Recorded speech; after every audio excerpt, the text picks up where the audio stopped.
Alrighty guys, this video is going to be a short one. We're basically going to talk about shapes of d orbitals. The main thing about transition elements is the electrons are in d orbitals, and transition metals only exist if the d block elements form ions with incomplete d subshells. Okay, so that's the only way transition metals can be classified. So d orbitals are a very important part of this conversation. So let's understand what d orbitals are. D orbitals in general, there are 5 orbitals. Okay, how many did I draw? 5. And each has the ability to store 2 electrons. So overall, d orbitals, the 5 of them together, can hold 10 electrons. So there are 5 d orbitals, each can hold 2, so 10. Okay.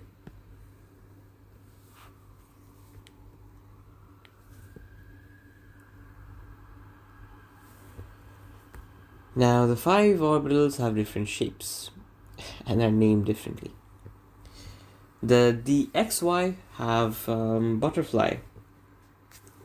Okay, so this is the xy plane. Follow my hand, and over here on the y and x plane, there's one in this quadrant that is one bubble, or not bubble, a bit of a oval dumbbell over here on this axis.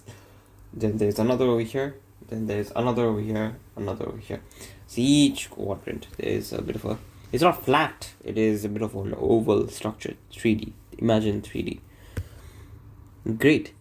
Same with dyz plane. What is yz plane? Again, imagine this is z and this is y, so the plane is this. In this plane there's one orbital here, one orbital here, one orbital here, one orbital there. I don't know if you can follow my fingers in hand. Again, xz. What is xz? This is z and this is x, so this is the plane. Again, there's one orbital here, one orbital there, one orbital here, one orbital there. There you go. And then x square minus y square. What is that? It's a bit of a funny little creature. It is basically on the x-axis, this is z-axis.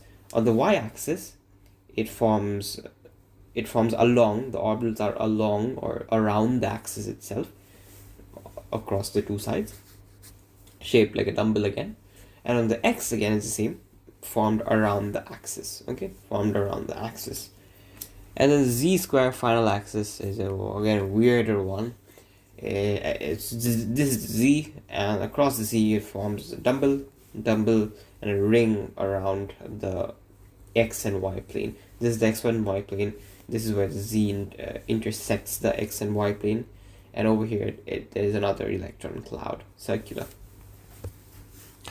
Axes don't matter. It can be named in any order: dxy, yz, zx, whatever it is. It doesn't matter, because it's pretty much the same conversation. Just depends on how you're interpreting y, x, and z. Great. You can watch this video. This is from chemtube3d.com, and what it basically tells you, I don't even know what it tells you. I forgot. Oh yeah.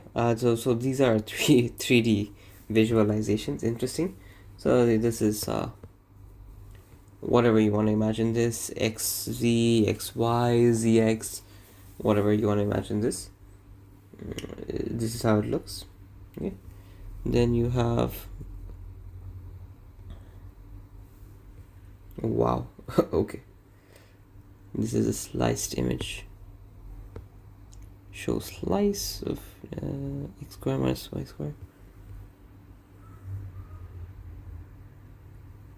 Okay, so this is about around the axis one. But yeah, this is your z square one. I forgot these existed, but yeah, anyways. Great. And this is your yz d orbitals. Great, you can play around with this, search this up, you'll get it. And that's what d orbitals are. Not too deep of a story. If you have any confusion, and you don't need to know more than this for your syllabus. You just need to understand their shapes, and that's it. See you in the next one.